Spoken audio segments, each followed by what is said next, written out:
Ja, daar is wonderwerkend krag in die bloed van die lam. Daai bloed is genoeg om iemand te genees, om iemand te red van die hel en om iemand ook 'n beter lewe te gee, om iemand te verander. Hoe wonderlik om dit dan ook saam te sing. Nou, geliefdes, ons is besig Sondagoggende met 'n reeks oor die tabernakel. Nou, as u dalk van die voriges gemis het, moenie bekommerd wees nie, gaan vang dit maar net op daar op Facebook. En dan natuurlijk elke boodskap is ook afsonderlik. Nou ek sien baie uit, want vandag preek ek iets oor die tabernakel. Ek het al oor die brandofferaltaar gepreek, maar nie oor al die fyn detail rondom dit nie. So vandag gaan ek dit doen, en soos die Here op my hart gelê het, is ek baie opgewonde om dit met u te deel. Nou, as u ooit hierdie boekie sien, dis die dominee se vrou geskryf, Tannie Nannie Grobler. As julle ooit hierdie boekie sien, ek sien daar op die internet, het ek gaan kyk, daar was een vir R90 en een vir R20, maar hulle is al lang al verkoop. So ek weet nie of julle hom nog op die internet gaan iewers te kry nie, ek het probeer kyk, maar gaan kyk bietjie by die boekwinkels, party mense vind nie waarde in nie en sit hom net daar. Hierdie boekie is 'n baie goeie opsomming van al die boeke en al die detail rondom die tabernakel. So dis 'n baie kosbare boekie hierdie wat ek in my hand het. So as julle hom ooit sien, ek het 3 gehad, maar ek het al van hulle weggegee, so ek het self nog net die enetjie, maar gaan kyk gerus as julle hierdie boekie sien, dan koop hom, maak nie saak wat hy kos nie, maar hy gaan in elk geval goedkoop wees, maar dit wat daarin is miljoene rande werd. Nou, wat is die tabernakel? Die Here verskyn aan Moses op die berg Sinaai en hy sê vir hom, jy moet presies hierdie struktuur so bou. Vir 40 dae is Moses in die teenwoordigheid van die Here. En die Here sê vir hom presies hoe hy elke ding moet maak. En julle gaan vandag sien, dit wat ons altyd sê, daar's nie 'n woord te veel of te min in die woord nie. Dit is nie maar net sommer, dat die Here sê, daar moet nou byvoorbeeld hoorntjies wees, en daar moet hierdie goue ding wees, of daar die koper ding, of 'n skop, 'n graaf, of iets moet daar wees nie. Elke ding het 'n spesifieke doel, maar ook 'n spesifieke heenwyse na ons vandag. So die tabernakel is 'n boodskap vir ons ook vandag. Meer as 50 hoofstukke in die Bybel verwys en praat van die tabernakel, meer as enige ander onderwerp. 50 hoofstukke in die Bybel. Nou, wat is die tabernakel? Nou, ek het nou vir julle 'n ander videoetjie gaan aflaai, want ek weet die ander een het julle al 2 keer gesien, so kyk gerus na hierdie videoetjie.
Nou ja, daai is 'n video beeldmateriaal net om so 'n bietjie idee te kry wat is die tabernakel. Nou die tabernakel is eintlik net daai een deel wat jy gesien het wat daai mooi kleurvolle lappe so het.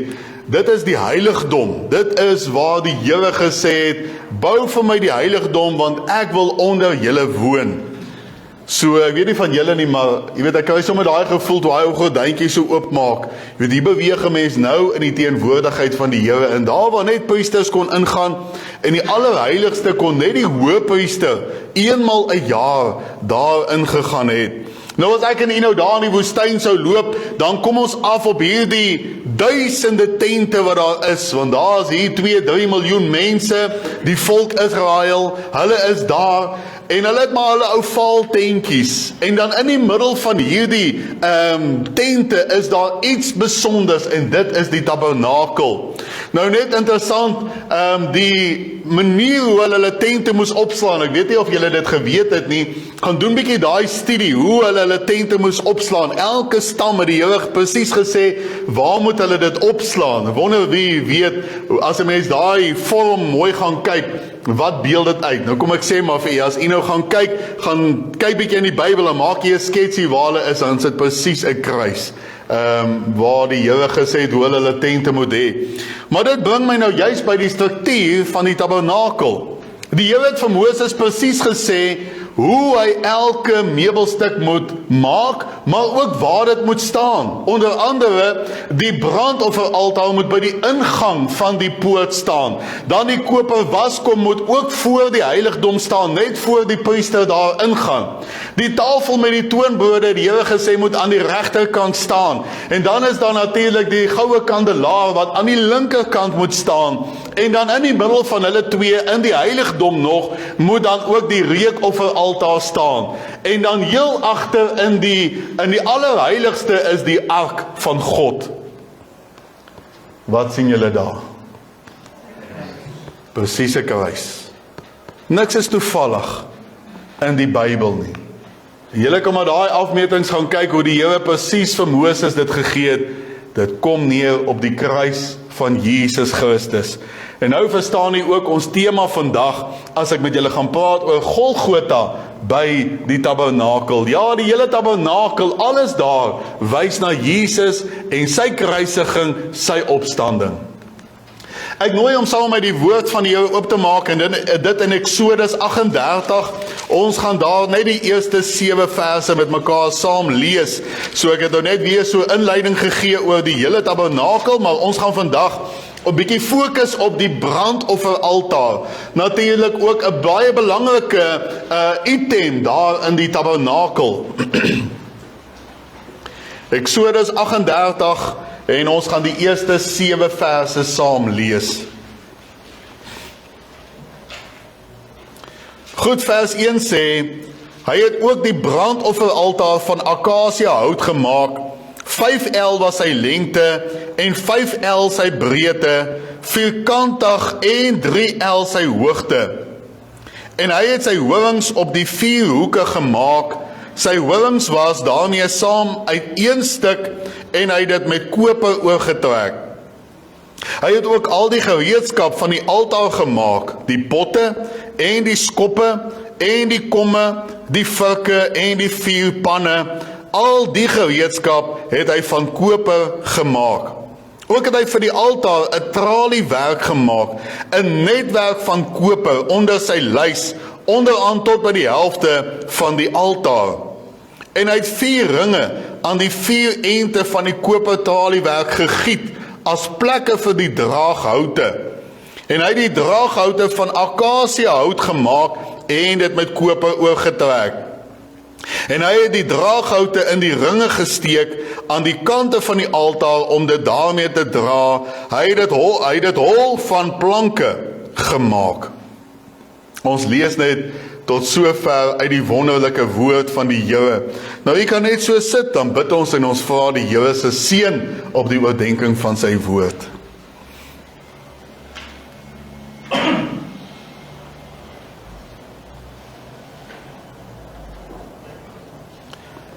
Hemelse Vader, U is heilig. En dit het my oog so gevang, daar die kleure, die pers, die blou, die rooi. Dit alles wys na U. En daai rooi dink ons sommer dadelik aan U bloed wat vir ons gevloei het op Golgotha. By baie mense het dit verbygegaan, baie van daai soldate, daai kosbare bloed, goddelike bloed, in die grond ingetrap. Nie 'n saak met dit nie. Maar dankie dat ons vandag weer kan herinner word aan U bloed. Ons kom bid dan nou, Here, dat U asseblief met ons sal moeite maak ook vandag. Ons bid vir elkeen wat vandag hier saam met ons is, elkeen wat die tyd uitgekoop het, dat U ons sal seën, Here, maar in besonder met U woord. Ons wil hierdie dinge verstaan, want ons weet, Here, die Ou Testamentiese dinge, baie van dit verstaan ons nie. En wat het dit met ons te doen? Hoekom is dit spesiaal vir ons behou? Nou wil ons kom leer wat U vir ons sê daaroor. Kom help ons asseblief, o Heilige Gees, kom staan hier by ons elkeen stil, en kom leer ons. Ons bid dit in die lieflike naam van Jesus. Amen. Nou geliefdes, ek wil daardie teks uitsonder nou. Ons het in Exodus 38 gelees, maar dan Exodus 40 vers 6 sê, jy moet ook die brandofferaltaar voor die ingang van die tabernakel van die tent van samekoms neersit. 'n spesifieke plek waar die brandofferaltaar neergesit is. En as ek dink aan die brandofferaltaar, dan wil ek met u praat oor hierdie tema Golgotha by die tabernakel. Nou geliefdes, wat het die Here Jesus vir ons gaan doen by Golgotha? Wat het die Here Jesus vir ons gaan doen by Golgotha? Hy het versoening gaan bewerk. Hy het vir ons vergifnis bewerk van ons sondes. Wat het by die brandofferaltaar gebeur? Daar is bokke, skape, duwe, 2 tortelduwe sê die woord, beeste ensovoorts geoffer, maar in besonder 'n lam vir versoening bewerk, vergifnis.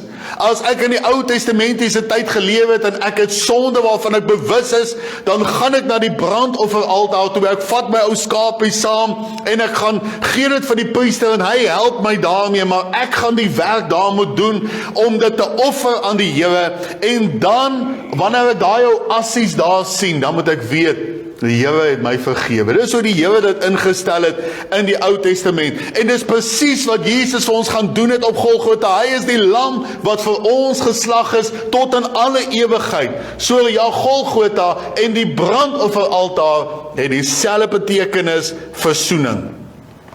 En so is die brandofferaltaar dan gemaak van akasia hout en dit is toe nou met koper oorgetrek en daai kombinasie maak dat dit vuurbestand is. Vir honderde jare is daar op daai brandofferaltaar vuur gemaak, of ek wil amper sê vuur aan die brand gehou, en daar's offers gebring, dag en nag aan die Here. Die brandofferaltaar.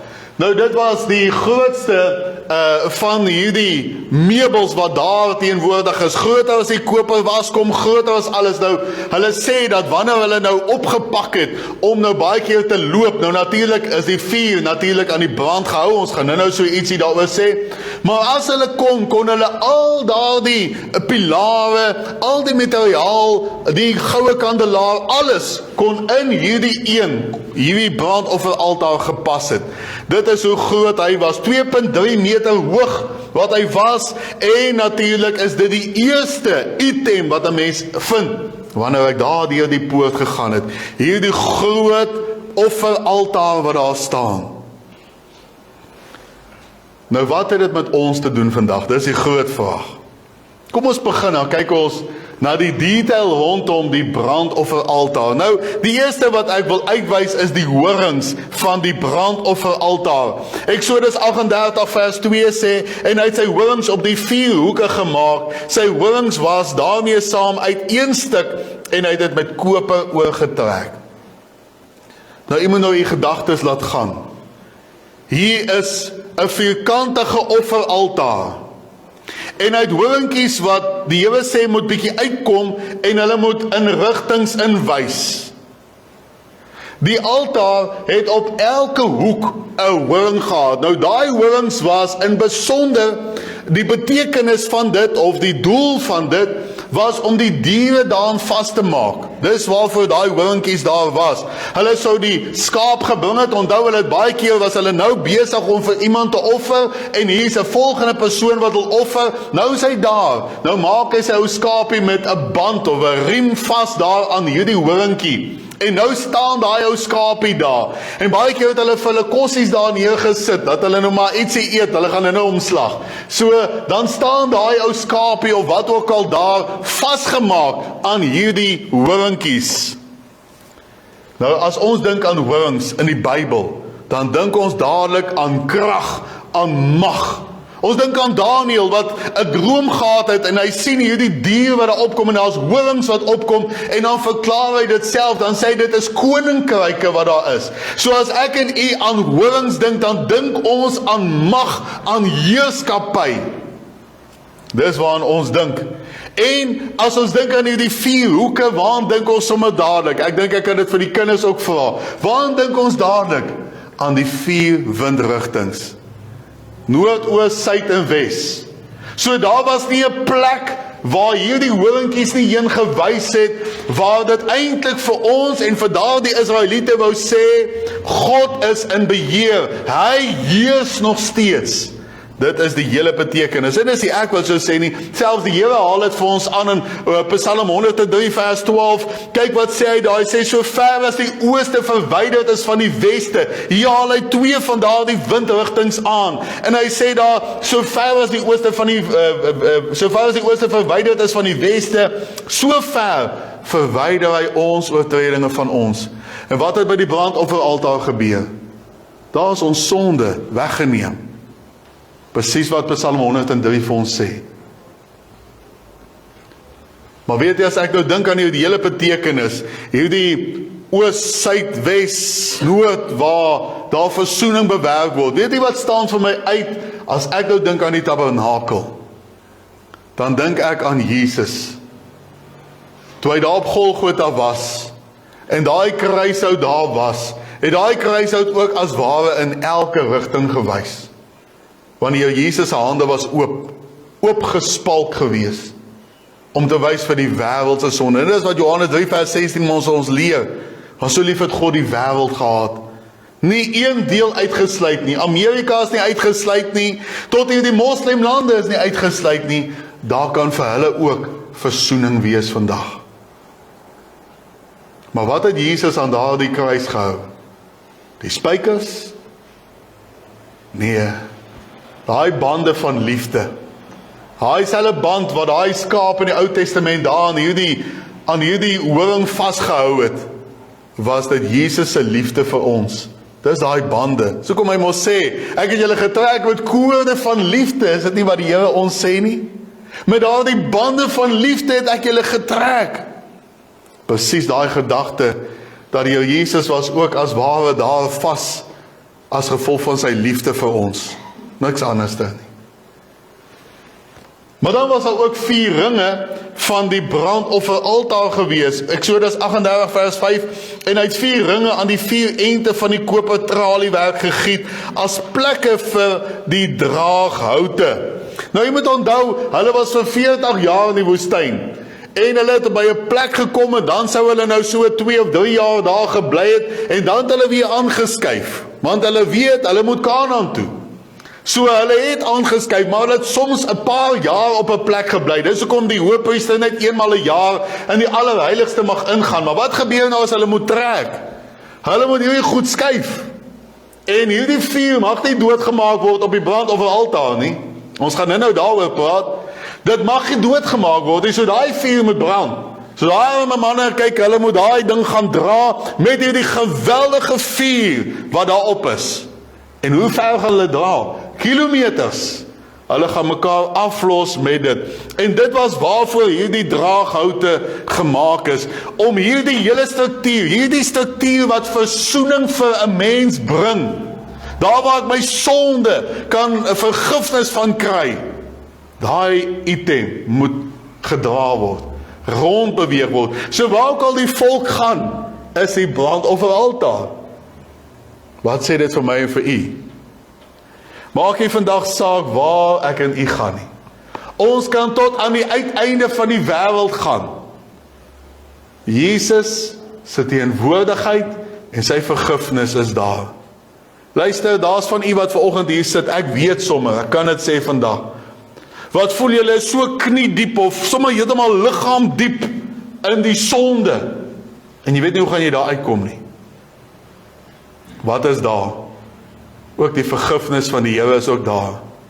Maak nie saak hoe sleg jy voel, hoe niks werd voel jy vandag nie, die Here is daar. Maak nie saak waar nie, die brandofferaltaar is vandag teenwoordig in jou lewe. Maak nie saak waar jy is in jou geestelike lewe nie. As jy vandag na die Here roep en sê, Here, vergewe my asseblief, dan is die brandofferaltaar daar. En jy verstaan nou wat bedoel ek met brandofferaltaar? Die Here se vergifnis is daar.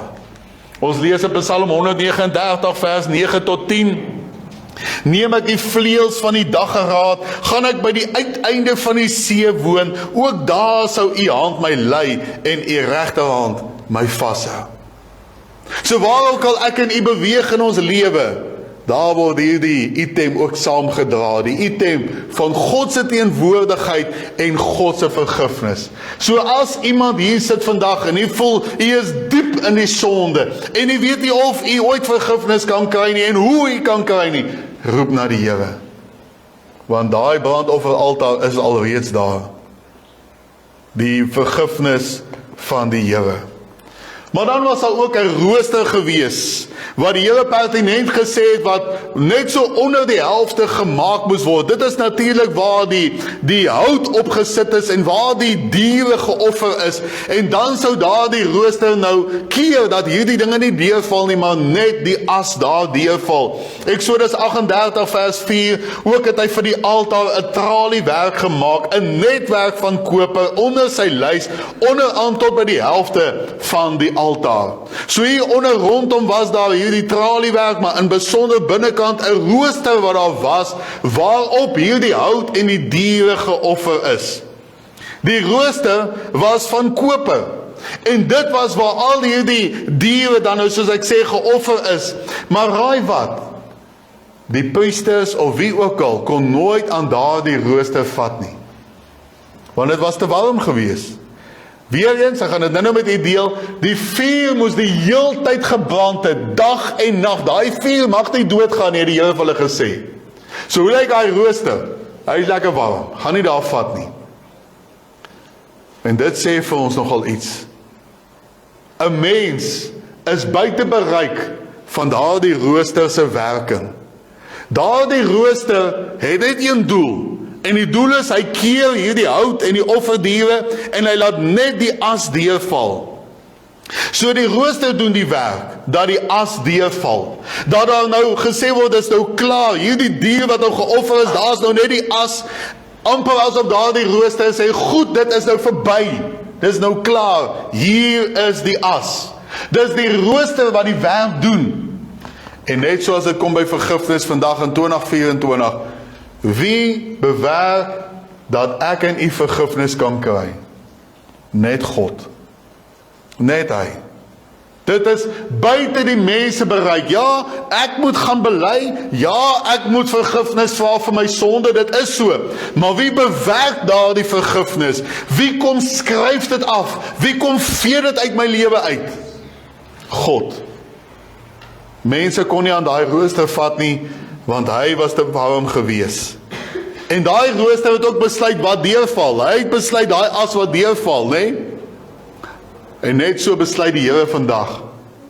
Wie vergewe hy werklik? Want sien, as mense wat uitkom en sê, Here, ja, vergewe my, maar dit nie werklik bedoel nie. Dink jy die Here sal so iemand vergewe? Nee, die Here sê mos deurgaans, kom in opregtheid na my toe. Kom bely jou sonde en ek vergewe jou. En daai as, natuurlik, sal dan ook spreek van dit is nou verby. Dit is wat die rooster doen, die werk van die rooster. Dit sê vir ons, is net God wat vergewe. En dit bring my nou juist by die as, die ons vierde gedagte, die as van die brandofferaltaar. Eksodus 27 vers 3, en maak sy potte om die as te verwyder, ook sy skoppe en komme en virke en vuurpanne, al die gereedskap moet jy van koper maak. Nou as ons nou klaar gebraai het, en ek glo u ook, dan vat ons daai assies en ons gooi dit weg. Maar nie hierdie as nie. Hierdie as, het die Here uitdruklik gesê, mag nie net weggegooi word nie. Hierdie as moet hulle in die oggend uithaal, en dan sê die Here vir hulle, sit dit daar langs die brandofferaltaar, 'n spesifieke plek. Die Here sê, 'n rein plek, moet julle hierdie as neersit, totdat daar nou genoeg as is. En dan sê die Here elke nou en dan moet die priester hierdie as neem, en hy moet dit buitekant die laar, met ander woorde, hier waar hulle tente en alles opgestaan is, hier waar hulle woon, buitekant die laar, moet hulle daardie as op 'n spesifieke plek gaan neersit, vir as hulle dit in die toekoms nodig het. Dit is wat die Here vir hulle gesê het van hierdie as. So hierdie as was as ware heilige as gewees, want wat sê daai as? Dit is 'n offer wat aan God die Almagtige gebring is, en hy het dit aanvaar. Dis wat daai as sê. Daai as sê dis nou klaar betaal. Daai as is heilige as ware. En ek sê weer, die Here sê dit moet in 'n skoon en nuwe plek gesit word. En dan moet hulle dit hou, onder andere om reinigingsmetodes daarmee te doen. Julle weet, hulle het natuurlik 'n hiesopstingeltjie, 'n takkie gevat, in water ingesteek. Nou daai water was baie keer met hierdie as gemeng. En dan sou hulle nou hulle huis besprinkel het, en so julle kan in die Ou Testament, ek glo julle het dit al gelees, dan het hulle hierdie items besprinkel, om dit te reinig. Dis waarvoor hierdie as gebruik was, ook om melaatses te reinig van dit. Ons lees in Numeri 19 vers 9, en 'n rein man moet die as van die koei bymekaar maak, en buitekant die laar op 'n rein plek neersit, en dit moet vir die vergadering van die kinders van Israel bewaar word vir die reinigingswater. Dit is 'n sondoffer. Nou is dit toevallig dat die Here sê hierdie as moet buitekant die laar op 'n nuwe plek, 'n skoon plek geberg word. En dan wanneer jy dit nodig het, gaan haal van daai as en gebruik dit om iets te reinig, om melaatses te reinig, om sondaars ook as ware te reinig, die huise waarin hulle gebly het ensovoorts. Onthou, dis Ou Testamenties. Waaraan dink julle as julle daaraan dink? Waar is Jesus gekruisig? Die woord sê buitekant die laar. Gaan lees dit maar, Nuwe Testament. Buitekant die laar, by Golgotha, die Kobbeenplek. En wat het hulle toe met sy liggaam gedoen? In 'n nuwe, skoon graf, waar niemand nog ooit in geberg was nie, is hy ingesit. En vir ons is dit moeilik om dit te verstaan, want ons sê altyd, maar ek word mos in 'n nuwe graf. Nee, daar het hulle 'n graf gebruik vir tyd en wyl. Hulle los hy liggaam tot hy nou so 'n bietjie begin ontbind het, en dan vat hulle hom na 'n ander deel toe. Maar Jesus was in 'n skoon, nuwe plek begrawe. Wat sê dit vir ons? Jesus het ook vandag nog, dis hoekom as ek wil daai as hê in my lewe, verreiniging in my lewe, as ek voel geestelik dalk melaats vandag voor die Here, waartoe moet ek gaan? Gaan na Jesus se graf toe, gaan na Golgotha toe, ons weet die graf is erg wel naby Golgotha, gaan Golgotha toe, en gaan put daar van hierdie as van die Here, want dit is verreiniging van geestelike melaatsheid ook. Die vuur van die brandofferaltaar. Levitikus 6 vers 13, vuur moet gedurig deur op die altaar aan die brand gehou word. Dit mag nie doodgaan nie. Nou ek wonder of iemand vir my kan sê, en ek gaan nou nie, vra net 'n retoriese vraag. Wonder of iemand al ooit gewonder het, hoekom mag daar die vuur nie doodgaan nie? Wie het die vuur gemaak? En hulle het ook nou nie vuurhoutjies gehad soos wat ons vandag het nie. Waar kom daar die vuur vandaan? Dit was net eenmal aangesteek. En vir daai 40 jaar en langer moes dit aan die brand gehou word. Kan jy self dit indink? Dit is al 'n wonderwerk op sy eie. Daai priesters het 'n verantwoordelikheid gehad, dat hierdie vuur nie dood moet gaan nie. Maar wie daai vuur gemaak? God self. Levitikus 9 vers 24, die vuur het van die aangesig van die Here uitgegaan en op die altaar die brandoffer en die stukke vet verteer. Toe die hele volk dit sien, het hulle gejuig en op hulle aangesig geval. Nou, Levitikus 9 is toe alles nou klaar gebou is, die hele tabernakel klaar gebou is, en hulle daar staan, en hulle nou wag vir iets om te gebeur. Toe kom daar 'n vuur van die aangesig van die Here, en hier steek hy hierdie eerste offer aan die brand, met die hout wat daarop is, steek God aan die brand. En dis hoekom hulle toe daai vuur aan die brand moes hou, want God het dit eenmaal aangesteek. Eenmaal, en dit moet aan die brand gehou word. En dit wys weer eens vir ons, dis God se werk. So daai brandofferaltaar wat daar verbrand word tot die Here, wie se werk is dit? God se werk. Ja, die sondaar het sy ou skaapie gebring, die priester het gehelp om daardie offer te bring, maar God is die ene wat daai vuur gegee het om hierdie dier te verteer tot as. Is die Here se werk. Redding en heiligmaking is God se werk. Ja, ek moet dit gaan soek, ek het 'n verantwoordelikheid in dit, maar wie dit hier in my lewe kom doen, is God. Dis hy wat dit kom doen.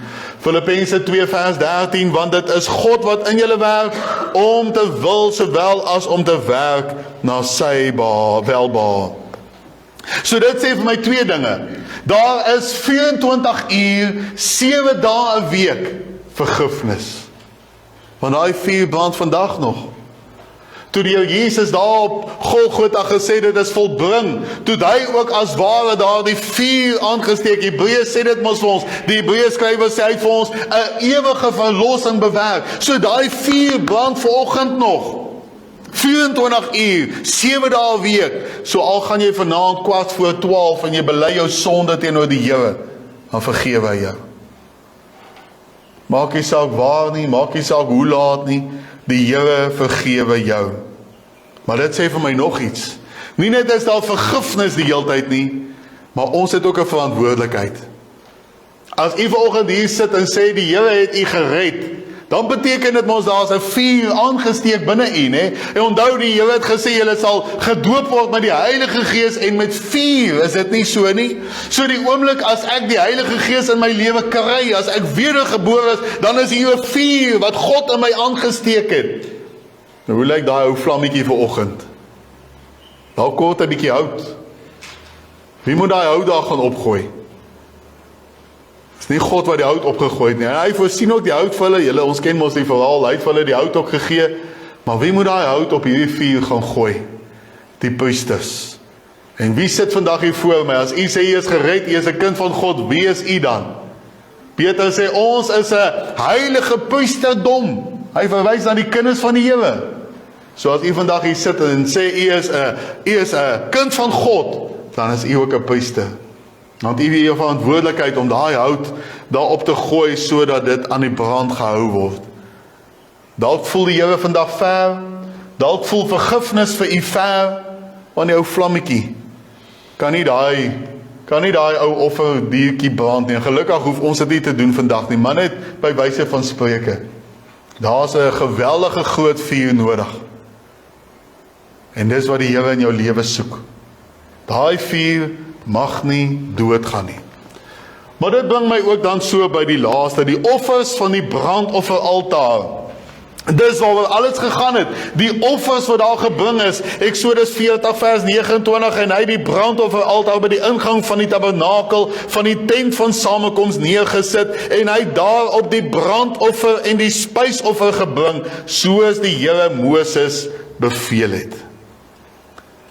Dit is die plek waar offers gebring is.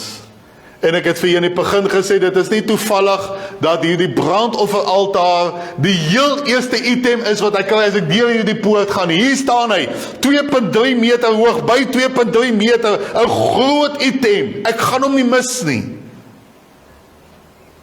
Dis die eerste wat ek aantref. Want sien, voor ek en u daar in die teenwoordigheid van die Here kan ingaan. Eintlik moet ek omdraai, voor ons daar in die teenwoordigheid van die Here kan ingaan, daar in die heiligdom, moet ons eers stil staan by die brandofferaltaar. Ek moet eers my sonde bely, vergifnis kry daarvan. So die eis van God om toenadering tot hom te kry, is daar moet offers gebring word. Daar moet offers gebring word. Eers versoening en vergifnis deur die bloed, en dan kan ek in die teenwoordigheid van die Here ingaan. En ja, die koper waskom is ook nog daar, ons gaan nog daarna kyk ook, maar hier by die brandofferaltaar moet ek eers my sonde bely. Luister, die Here werk nie deur sonde nie. Daarom moet ek eers by die brandofferaltaar stil staan. Hebreërs 9 vers 22 sê, en byna alles word met bloed gereinig volgens die wet, en sonder bloedvergieting vind daar geen vergifnis plaas nie. So ek en u moet ook eers hier by die altaar kom staan. En waar is ons altaar? Golgotha. Ons moet eers by Golgotha kom stil staan. Jy onthou die illustrasie van die man wat so laat nag, ek het dit al vertel, maar dit is so gepas hier, van hierdie man wat laat nag, het hy daar by 'n drinkplek gesit, man, hy was al verby dronk gewees. Hy weet nie eens meer waar is hy nie, maar hy wil nog drink. En so maak die plek toe en hy loop daar by die straat af en hy wonder of waar hierdie tyd van die nag nog 'n drinkplek oop is. En hier kom iemand van voor af en hy sê, "Verskoon my meneer, ek wil net weet, is daar nog 'n plek oop waar ek kan gaan drink?" En hierdie man sê vir hom, "Ja, nee, daar is nog. Daar's 'n plek wat heel dag en heel nag oop is. As jy nou hier afloop, dan kom jy onder by 'n T-aansluiting en draai jy daar links.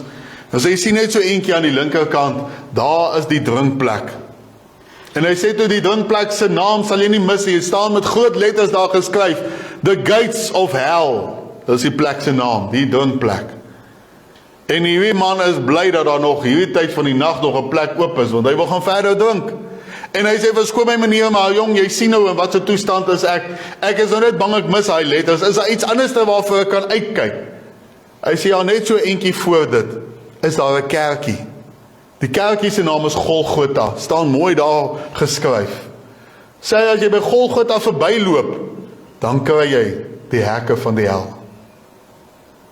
As ek en u by Golgotha verbyloop vandag, en ek praat by die kinders van die Here ook, ons kan nie by Golgotha verbykom nie. Dis hoekom daai ou haleluja liedjie sê, "Jesus, hou my by u kruis," né? Hou my daar. Daai brandofferaltaar, daai persoon het nie net eenmal 'n offer gebring en is verby nie, en alhoewel Jesus vir ons 'n ewige verlossing gebring het, beteken dit mos nie ek en u hoef nooit weer by die brandofferaltaar te gaan staan nie. Ons moet. Ek hoef nie 'n skaap saam te vat nie, ek hoef nie vuur saam te vat of hout of niks nie. Ek kan net daar gaan staan en sê, "Here, ek is so jammer." En dan kry ek vergifnis op grond van sy ewige verlossing wat hy bewerk het. Ja, as 'n mens daar verbyloop, dan kry 'n mens die hekke van die hel. En weet jy wat, almal kon daai offers gebring het. Het is interessant dat al die ander gelowe, as mense daar in die Bybel lees, en tot vandag toe nog, al die ander gelowe wat daar was, kon net 'n sekere persoon daai offers gebring het. Hierdie priester net gehelp. Hy het nie die offer gebring nie, hy het gehelp. Selfs die hoofpriester, as hy eenmal 'n jaar ingegaan het, het hy gaan sondebelydenis doen van die volk. Wie daai skaap daar aangebring? Die sondaar. Wie het gehelp om hy skaap te slag, dood te maak? Die sondaar. Die priester het hom bygestaan. Elke ene kan vandag ook daar die vergifnis kry by Golgotha. Daar is 'n voortdurende vergifnis by die altaar. So dit spreek vir ons van die ewige verlossing wat Jesus Christus bewerk het, want hy is die lam wat vir ons doodgemaak is. Dis hoekom hy aan die kruis gesê het, "Tetelestai," dit is verby, dis klaar. Ons hoef nie nou meer offers te bring nie, dit is so. Maar hier in my hart geestelik moet ek nog daar keer op keer by Golgotha gaan stil staan. Want sien, ek moet keer op keer daar gaan kyk na die bloed teen die kruis en sê, "Jou Jesus, ag, ek het alweer geval in my lewe. Ag Here, ek het alweer sonde in my lewe. Ag Here, ek is so jammer." En dan kom vergewe die Here my. En onthou ek het vir julle gesê dat hierdie brandofferaltaar was 2.3 meter hoog gewees. Dit was die hoogste van al hierdie meubels wat daar was in die tabernakel. Waaraan dink ons? Men altaar beteken hoog, 'n hoë plek, dis wat altaar beteken. Waar is Jesus gekruisig? Golgotha op 'n koppie. Daar hoog het hy 'n wêreld se sonde op hom geneem. Jesaja 53 vers 6 tot 7 sê, ons almal het gedwaal soos skape, ons het elkeen sy eie pad geloop, maar die Here het die ongeregtigheid van ons almal op hom laat neerkom. Hy is mishandel, hoewel hy onderworpe was, en hy het sy mond nie oopgemaak nie, soos 'n lam wat na die slagplek gelei word, en soos 'n skaap wat stom is voor sy skeerders. Ja, hy het sy mond nie oopgemaak nie. Dis wat Jesus gedoen het daar op Golgotha. So nou verstaan jy hoekom Johannes gesê het, daar was die lam van God wat die sonde van die wêreld wegneem. En nou kom Jesaja 800 jaar voor die tyd en hy sê, maar Jesus is die een wat vir ons die versoening gaan bewerk. En waar het hy dit gedoen? Daar op Golgotha. Hy het daarheen geloop omdat hy 'n versoening vir die mens wil bewerk. En nou kom Petrus en hy stem met dit saam wat Jesaja sê en Petrus sê in 1 Petrus 1 vers 18 tot 19, omdat julle weet dat julle nie deur verganklike dinge, silwer of goud losgekoop is uit julle ydelle lewenswandel wat deur die vaders oorgelewe is nie, maar deur die kosbare bloed van Christus, soos van 'n lam sonder gebrek en vlekkeloos. So Jesus het daai offer gebring. Dank die Here. Ek dink dit, hoe moes dit vandag gewees het, as hier buitekant nou nog 'n brandofferaltaar gestaan het, en julle elkeen moes nou vandag 'n skaap gebring het. Ons hoef dit nie te doen nie. Dit is hoe maklik dit eintlik is. En as ek sê maklik, dan bedoel ek omdat Jesus dit bewerk het. En tog doen baie mense dit nie. Is nie al soveel mense wat maar net met die sonde loop en daai woorde sê van ag, wat niemand kan my vergewe nie, ek is nou maar daarin. Nee, daar is nog vandag ook vergifnis. Daar is vandag nog redding, daar is vergifnis vir jou sondes, daar is heiligmaking vandag. En alles is as gevolg van die bloed van Christus. Efesiërs 1 vers 7, in hom het ons die verlossing deur sy bloed, die vergifnis van die misdade, na die rykdom van sy genade. So vandag wil ek net afsluit en vra, is jy al werklik gered? Daar's baie mense wat loop en dink hulle is maar sommer net gered. Maar jy sien, daar was sekere dinge wat gedoen moes word voordat daardie mense in die Ou Testament kon redding kry. Hulle moes die skaap gevat het, hom geslag het, die bloed moes gevloei het, hulle moes die bloed daar aan die voete van hierdie brandofferaltaar uitgegiet het, en dan moes hierdie liggaam van hierdie dier moes dan geoffer geword het tot as. Daar was iets wat gedoen moes word. Ja, God het die vuur voorsien. God het bewerk dat daai dier verbrand word ensovoorts. Wat sê dit vir ons? Jy moet 'n keuse maak. Ek hoef nie vandag 'n lam te bring nie, want hy is die lam wat vir ons geslag is. Maar is jy al waarlik gered? Het jy al in jou lewe in 'n gebed gegaan waar jy sê, jou Jesus, ek kom neem U aan as my lam wat vir my geslag is, as my offer, my ewige offer. En dan wil ek ook met die kinders van die Here praat vanoggend. U wat sit met sonde in die lewe. Kom jy na Golgotha toe. Hier's vandag nog vergifnis. Hier's vandag nog genade. Hoekom? Want Jesus het dit vir jou gedoen. Hy is die lam wat stikkend is, wat dood gegaan het vir ons, en wat opgestaan het uit die dood, en hy gee aan ons die ewige lewe. Is klaar betaal. Maar jy moet na Golgotha toe kom. Amen. Kom ons sit net so, dan bid ons saam.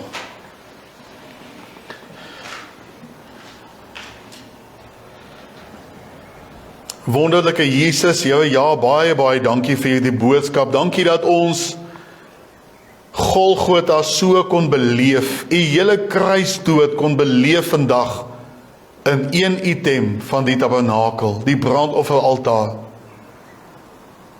En ek weet sommer eers vandag met mense hier gepraat, in watter hoedanigheid ook al, ek hoef dit nie te weet nie. Ek kom vra net, o Heilige Gees, kom maak daardie woord vas in hulle harte, dat hulle vandag iets sal soek vir daardie redding, vir heiligmaking, vergifnis, vrede. Ons kom bid daarvoor. Ons vra dit alles in Jesus se wonderlike naam. Amen.